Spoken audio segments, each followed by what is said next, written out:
There in China, it was more like, if you have the chance to think ahead of everyone, what would you have done? So that was the question that we were asking ourselves back in China. It's interesting, right? Like we don't think that there's this wrong view that China is more about is less about innovation and more about copying something from the West. But that's if you go there and if you actually see, then that there's so much innovation happening. It's just the view is so wrong, right? It was it was the case, but not anymore. 2012 until I would say 2015, 16. Yes, and as said himself as a manufacturer of the world, people by definition brought all of the IP there and then was Right. expecting the product to go out. Then if you have the machine, if you have the skill set, if you have the tooling, the question that you ask yourself, why can't I just copy it and then make more for me to make more money? So Right. if you take that capitalist brain, of course they will have to do it for them to increase the revenue.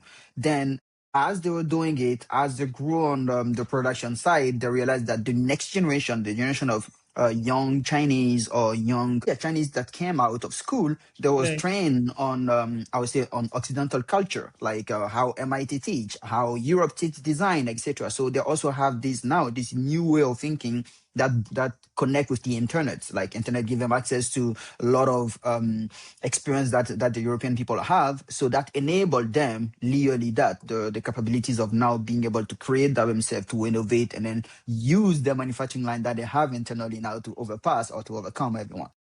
So we can bring this thing as the first factor.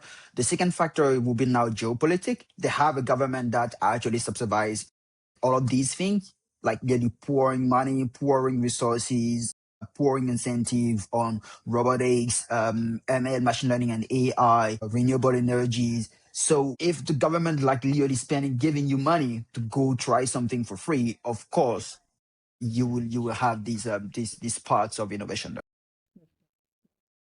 Very interesting. And there's also a lot of scale, right? Versus that's again my assumption, but correct me if I'm wrong. That when you were actually in Shenzhen, you must have seen a lot of scale versus what you must have seen before, right? And how did your assumption about manufacturing change in Shenzhen versus your previous experiences?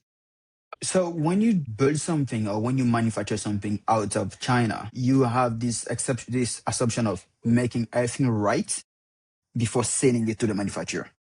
That is Hmm. how everything works, because you know that if you send it to the manufacturer, you have at least 3 months delays shipping for the part to arrive. So once it arrive again, if there's anything wrong, you have to tweak it. That's we're only talking about time. We're not talking about cost. We're not talking about delays, etc. We're just talking about time on the time aspect. However, when you manufacture in China, the closer, like the fact that you guys are so close, the manufacturer is like might be at on the second floor in the same building or 15 Right. minutes away by walking.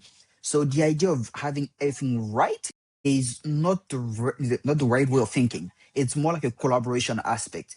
Okay, I want to do this like this. I want to achieve this goal. You go to the manufacturer and I say, hey, what's the best way for me to achieve that?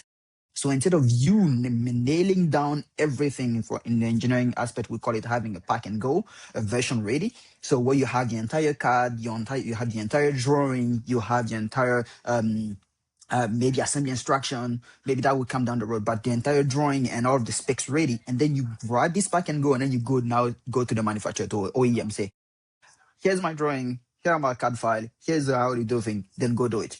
So these are the type of manufacturer that you have here in the US, in the Occident and the US. If you don't have this entire plan, they are not working with you. They will tell you that you are not ready. Go find somebody else that can do minimum small batch manufacturing with you, to bear with you, to grow with you. And then when you have this entire documentation, come to us, now we can scale. This is a totally different scenario in Asia. In Asia, you can just go literally with the prototype, something that you 3D print, and then now you can go talk to the CNC manufacturers like, hey, I have this in plastic. How can I do it in metal? Hmm. They will literally sit with you and then say, okay, change this chamfer or add a draft angle because it's not 3D printed and now it's CNC.